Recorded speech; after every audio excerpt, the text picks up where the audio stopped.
Tapi Mas Ega sama Mas Wisnu ini ketika mengolah ide-ide cerpen ini, ide-ide novel ini, itu kan sebenarnya aku tuh menemukan ilmu-ilmu tentang Jawa seperti penyebutan Raden, seperti penyebutan Gusti, Canggih.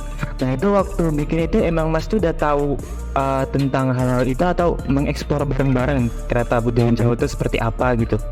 Oke, ini juga salah satu yang mengubah saya juga. Jadi saya ini seperti tadi saya bilang, saya lahir besar di Jakarta dari keluarga Jawa.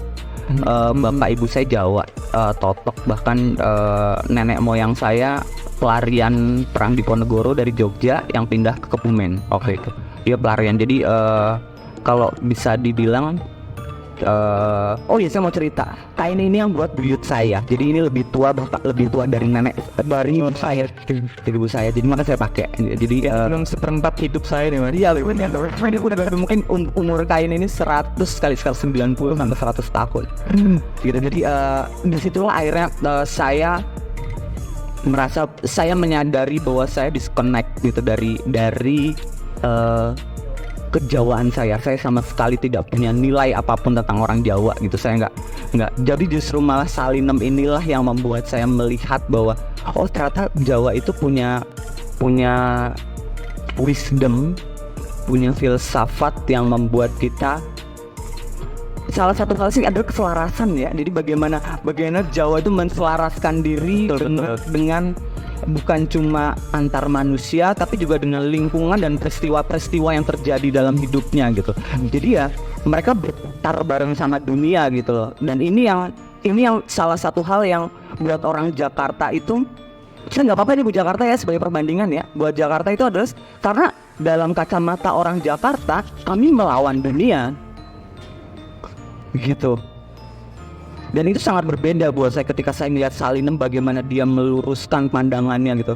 Dunia harus dilawan, darunya harus ditundukkan. Karena lo nggak bertahan kan kalau lo nggak keluar lebih pagi, kalau lo nggak rebut-rebutan di atas bis lo nggak dapat. Nah ini semua yang tidak saya lihat dalam sosok Salinem gitu, bagaimana dia. Saya susah untuk bilang bahwa nerimo itu, makanya nerimo itu pasrah, saya rasa bukan gitu. Kalau bener ya, ini bukan pasrah yang dia berserah bukan pasrah gitu loh, berserah gitu. Nah ini yang dilakukan Salinem gitu. Dan ini salah satu yang saya cari ya, apa sih yang sebenarnya Salinem cari gitu. Yang Salinem cari pada dasarnya adalah dari kejadian-kejadian yang saya tidak tahu persis bagaimana Salinem, tetapi yang jelas bahwa dia bersetia kepada sesuatu. Apa sih yang dia pegang sebenarnya, nilai apa yang dia pegang gitu? Dia setia gitu. How to be loyal to, dalam kasus ini Salinem adalah keyakinannya gitu. Bukan cuma orang pikir. Dan ini perlu diperjelas ya. Makanya saya ada berkali-kali kejadian yang Gustinya nyuruh dia pergi. Kenapa? Karena sebenarnya Salinem memang bukan bersetia kepada Gustinya, dia bersetia kepada Tuhannya dia gitu, kepada Tuhan apa yang dia yakini benar gitu. Bahwa dia menjelma jadi gini. Salinem tuh berkeyakinan bahwa Tuhan itu baik. Itu satu, Tuhan itu baik. Maka dia menjelma itu gitu. Itu yang dilakukan Salinem. Jadi kalau pas saya riset sama Mas Ega, saya nemu itu adegan satu, ini salah satu adegan nyata gitu Salinem. Jadi Salinem itu salah satu kegemarannya adalah ngajak orang masuk juga di buku. Ini salah satu part yang dari kejadian nyata. Jadi ada pedagang keliling lewat dari jalan, pedagang perabotan gitu loh, pedagang perabotan segala macem, sama Salinem nggak kenal. Diajak masuk, diajak ngopi segala macam, udah punya segala, terus dikasih beras diinin sama Salinem gitu, nggak kenal gitu sama sekali gitu. Jadi ya buat saya akhirnya ya dari situ ada saya bisa mengetahui bahwa kejadian-kejadian yang Salinem melakukan ini itu tadi. Jadi Salinem itu sebenarnya sedang berusaha menjelma nilai itu, bukan jadi Tuhan ya, menjelma nilai ketuhanannya dia. Itu yang dilakukan Salinem. Berarti seperti yang kayak di novel ya, kalau kita baca kan Salim tuh nggak pernah netap loh, dari Salimun ke Mbok Dahlia, ke Mbok Ya, ke Gusti Suratmi. Oh itu fiksi? Iya. Gak yang ada ibu ya, in real life itu fiksi kan.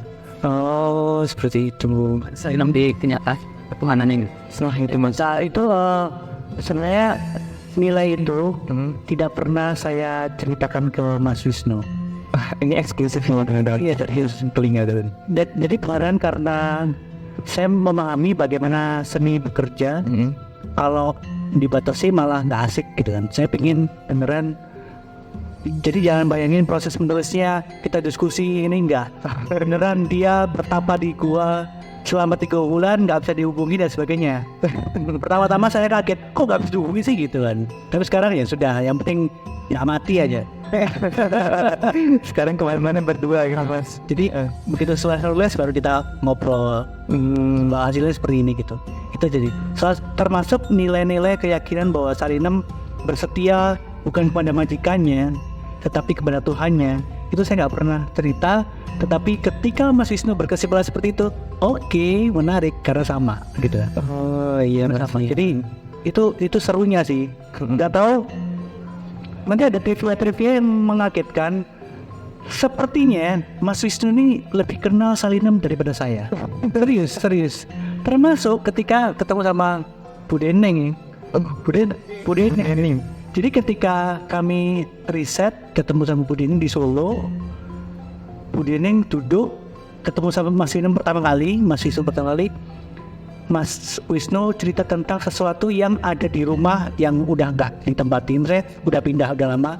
Saya juga nggak tahu karena nggak ada, belum lahir. Mas Wisnu menceritakan dengan detail rumahnya seperti ini. Apa nggak kaget gitu? Ada orang yang nggak pernah ke rumah tersebut cerita ke Bu Deneng untuk memberikan konfirmasi. Apakah benar ya di belakang itu ada sumur? Terus ada pohon gini, ada ini. Bu Deneng tuh kaget. Terus saya kaget loh. Kenapa nih? Dia seorang kan. Sopo. Bukan Wisnunya. Dia tahu apa maksudnya. Bu Deneng langsung kue sopo. Kono. Kue sopo. Gitu. Kenapa ini kok Bu Deneng sampai kaget gitu? Orang ini kue sopo. Kono. Ngomong. Aku sampai kaget. Waduh, Mas Wisnu kesurupan.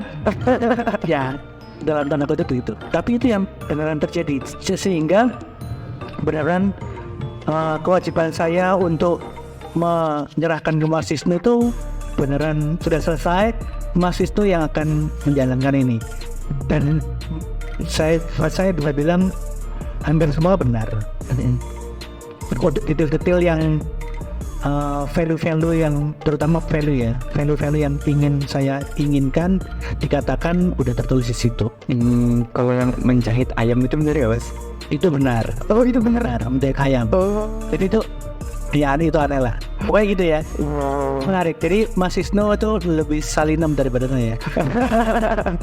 Jadi saya nggak tahu. Jadi ini satu hal. Saya tidak percaya mistik. Jadi saya tidak percaya hal gaib.